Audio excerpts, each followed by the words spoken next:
Kasih karunia dan damai sejahtera dari Tuhan Allah Bapa kita dan dari anaknya Tuhan Yesus Kristus menyertai kamu sampai selamanya.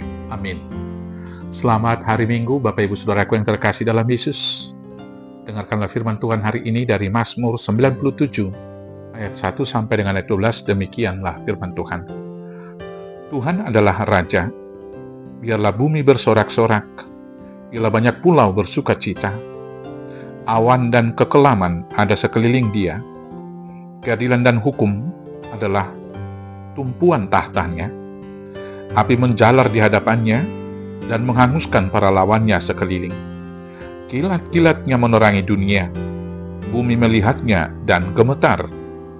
Gunung-gunung luluh seperti lilin di hadapan Tuhan seluruh bumi. Langit memberitakan keadilannya dan segala bangsa melihat kemuliaannya. Semua orang yang beribadah kepada patung akan mendapat malu. Orang yang memegahkan diri karena berhala-berhala, segala Allah sujud menyembah kepadanya. Sion mendengarnya dan bersuka cita. Putri-putri Yehuda bersorak-sorak, oleh karena penghukuman-Mu ya Tuhan. Sebab Engkaulah ya Tuhan yang maha tinggi di atas seluruh bumi. Engkau sangat dimuliakan di atas segala Allah. Hai orang-orang yang mengasihi Tuhan, bencilah kejahatan. Dia yang memelihara nyawa orang-orang yang dikasihinya akan melepaskan mereka dari tangan orang-orang fasik. Terang sudah terbit bagi orang benar dan sukacita bagi orang-orang yang tulus hati. Bersukacitalah karena Tuhan, hai orang-orang benar, dan nyanyikanlah syukur bagi namanya yang kudus. Demikianlah firman Tuhan. Jemaat Tuhan yang terkasih dalam Yesus Kristus, kemarin pada hari Kamis 24 Mei 2025, kita merayakan kenaikan Tuhan Yesus ke surga. Hal ini menegaskan kepada kita kebenaran firman yang dikatakan oleh Rasul Paulus di dalam Filipi 2 ayat 10 sampai dengan ayat 11 yang berkata demikian. Supaya dalam nama Yesus bertekuk lutut segala yang ada di langit dan yang ada di atas bumi dan yang ada di bawah bumi, dan segala lidah mengaku Yesus Kristus adalah Tuhan bagi kemuliaan Allah Bapa kita. Kenaikan Tuhan Yesus menegaskan kepada kita bahwa Yesus berkuasa atas bumi, langit, laut, dan seluruh isinya, dan berkuasa juga memerintah di dalam kerajaan surga.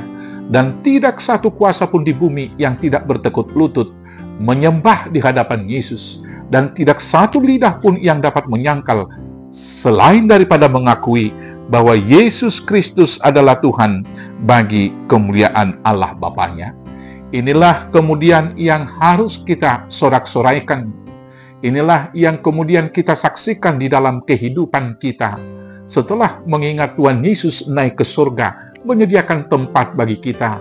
Dan setelah kita percaya bahwa Yesus telah duduk di tahta kerajaan Allah dan memerintah atas seluruh kuasa yang ada di bumi dan juga yang ada di surga. Dengan cara apakah kita bersukaria dan memuji-muji Tuhan? Sorak-sorai, puji-pujian kita kepada Tuhan kita lakukan di dalam kitab Mazmur ini. Yang pertama, hidup dalam hukum dan keadilan Tuhan. Bapak Ibu, Rasul Paulus berkata di dalam Roma 14 ayat 17 demikian. Sebab kerajaan Allah bukanlah soal makanan dan minuman, tetapi soal kebenaran, damai sejahtera, dan sukacita oleh Roh Kudus. Dan di dalam Mazmur 97 ayat 2 ini, firman Tuhan berkata, awan dan kekelaman ada sekeliling Dia, keadilan dan hukum adalah tumpuan tahtanya. Hukum dan keadilan, kebenaran yang dari Tuhan adalah dasar dan tumpuan tahta yang dari Tuhan. Inilah yang kita saksikan dan sorak-sorai kepada seluruh dunia untuk memuji, memuliakan nama Tuhan. Hidup di dalam hukum dan keadilan Tuhan berarti kita hidup harus berpusat kepada Tuhan, meniru Tuhan Yesus. Segala kehidupan harus berasal dari Tuhan dan harus dikembalikan kepada Tuhan, karena Dialah yang awal dan yang akhir. Dan pada kebenaran itulah kita dipanggil untuk tujuan dan misi Allah di dunia ini.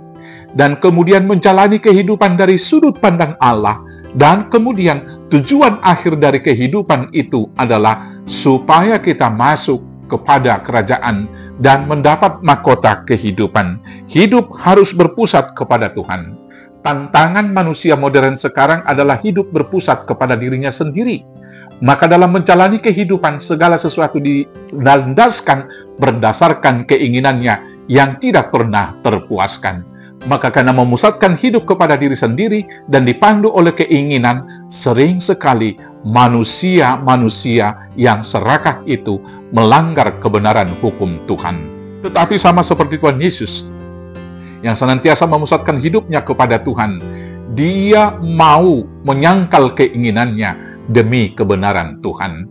Kiranya kita yang mau memuliakan Tuhan harus hidup berpusat kepada Tuhan dan mau menyangkal keinginan demi kebenarannya. Kemudian bertindak berdasarkan firman Tuhan.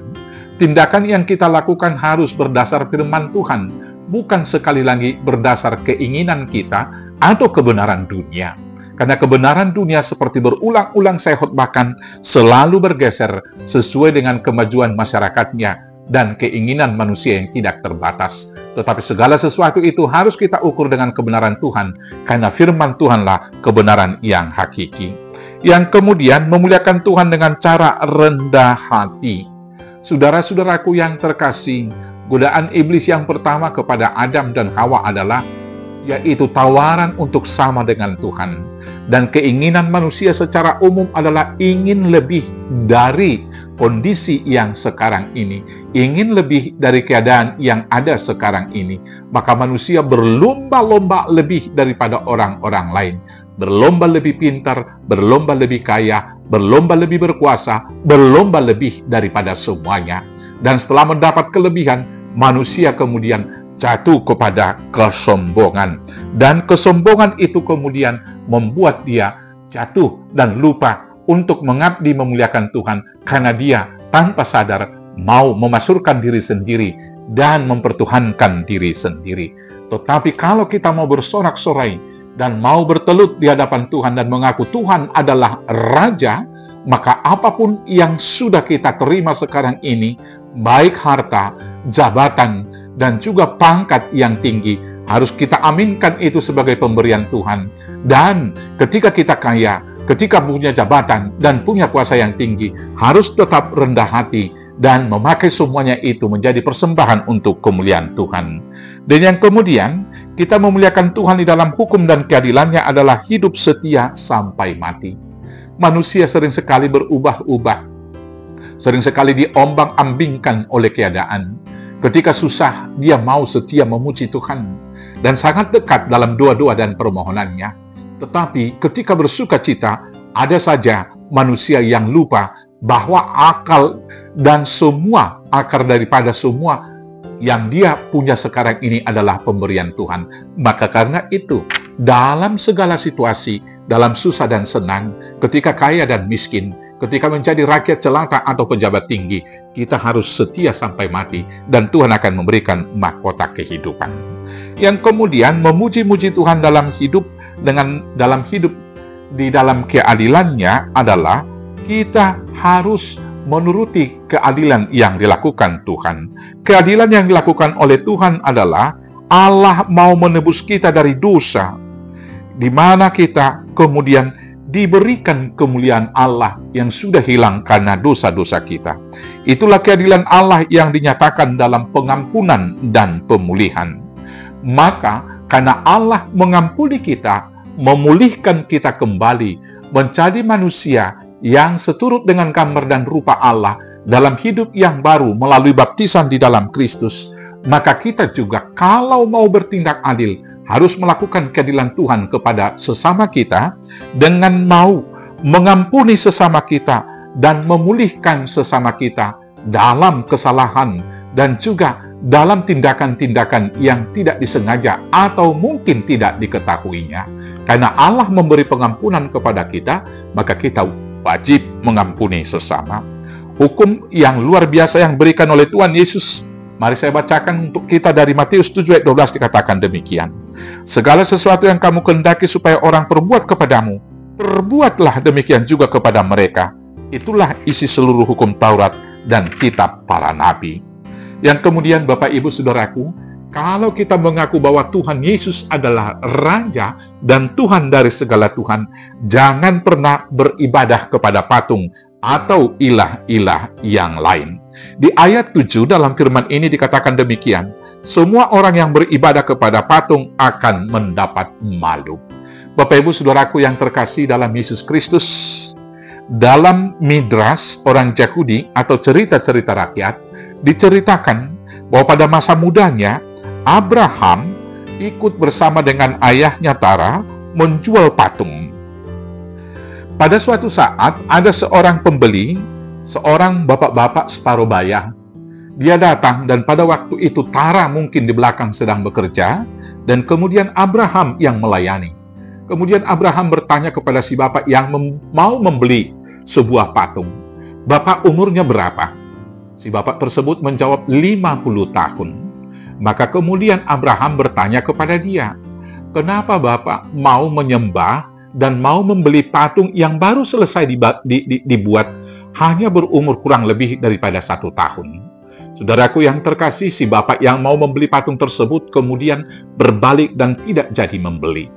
Selanjutnya, Abraham mengambil palu dan kemudian merusak tangan ada patung yang kecil dengan palu tersebut.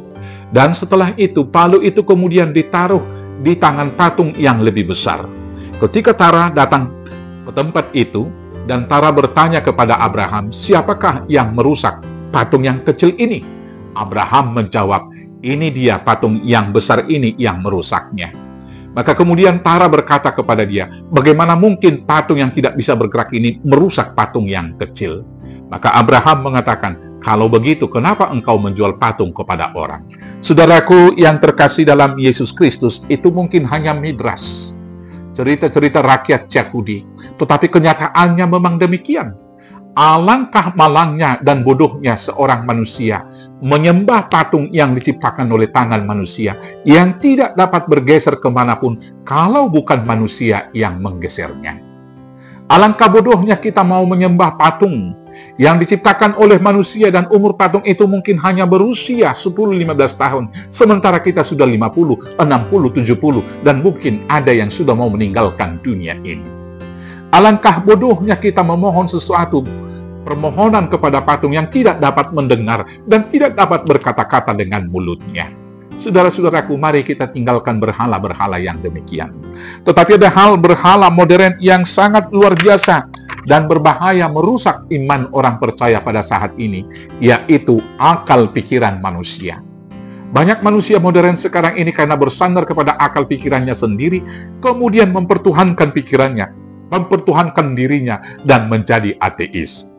Maka karena itu, pada suatu saat, orang-orang yang bersandar kepada pengertiannya sendiri akan dipermalukan oleh Tuhan, karena jalan Tuhan tidak terselami.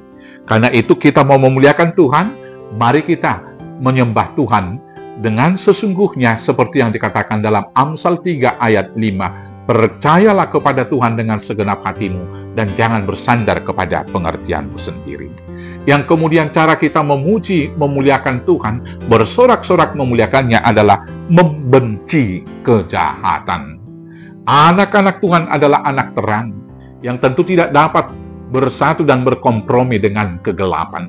Di mana ada terang, maka kegelapan akan menyisi.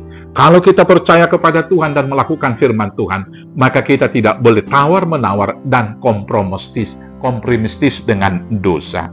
Karena itu, dosa-dosa pada hari terakhir ini yang harus kita lawan pertama sekali ketidakpercayaan. Kemajuan semua ilmu dan teknologi membawa banyak orang seperti yang saya katakan di awal tadi, bersandar kepada pengertian sendiri. Maka tidak percaya kepada Tuhan Yesus adalah dosa besar, karena setelah Roh Kudus datang mengingatkan kita, tidak ada lagi jalan untuk kelepasan bagi orang yang kemudian murtad dari Tuhan Yesus. Karena itu, mari percaya kepada Tuhan walau tidak melihat. Dosa yang kemudian adalah dosa kesombongan. Dari sejak zaman Adam, kita harus membenci kesombongan. Jangan mau merasa diri lebih daripada orang lain dan merendahkan orang lain. Karena menyombongkan diri sendiri tidak disukai Tuhan. Karena firman Tuhan berkata, Allah melawan orang-orang yang congkak. Wajah Allah melawan orang-orang yang sombong. Karena itu tetaplah rendah hati. Yang kemudian kerakusan. Kerakusan telah membuat manusia menginginkan lebih daripada apa yang dibutuhkan oleh mereka. Dan karena kerakusan manusialah alam dirusak. Karena kerasukan manusialah dia mau merebut makanan orang lain, maka terjadi penjajahan. Karena kerakusan manusialah dia kemudian mencuri, mengambil lebih daripada apa yang dia butuhkan. Karena kerakusanlah para pejabat-pejabat negeri ini, di Republik Indonesia ini, melakukan korupsi berjamaah sampai sekarang. Maka Republik yang maju, yang makmur, yang gipah ripah loh Cinawi menjadi hanya sebuah slogan kosong belaka. Dalam kehidupan, cukupkan dirimu dengan apa yang diberikan oleh Tuhan dan bersyukurlah atas itu, maka nama Tuhan akan dipermuliakan. Kemudian iri dan dendam. Kebencian, iri dan dendam itu juga dosa yang harus kita lawan. Dan berbagai-bagai dosa yang lain, yaitu kebohongan, kedustaan, percabulan, dan lain sebagainya, hendaknya kita lawan. Maka mari kita sembah Tuhan adalah Raja, Yesus Kristus Juru Selamat kita. Untuk itu, mari kita senantiasa menceritakan kebenarannya dan hidup di dalamnya. Dan selanjutnya, mari kita membenci semua patung dan percaya kepada Tuhan dengan sungguh-sungguh. Dan selanjutnya, kita membenci kejahatan. Selamat beribadah kepada Tuhan. Tuhan Yesus memberkati. Amin. Kita berdoa. Terima kasih Bapa yang baik, karena Tuhan telah berkuasa di bumi dan di surga. Maka kami mau menyembah Tuhan, hidup dalam keadilan dan kebenaran, membenci semua berhala, meninggalkan dosa, dan hidup benar di hadapan Tuhan, sehingga kami memperoleh mahkota kehidupan di dalam Kristus Yesus Tuhan Juru Selamat kami yang hidup. Amin. Selamat hari Minggu. Tuhan Yesus memberkati. Horas, horas, horas.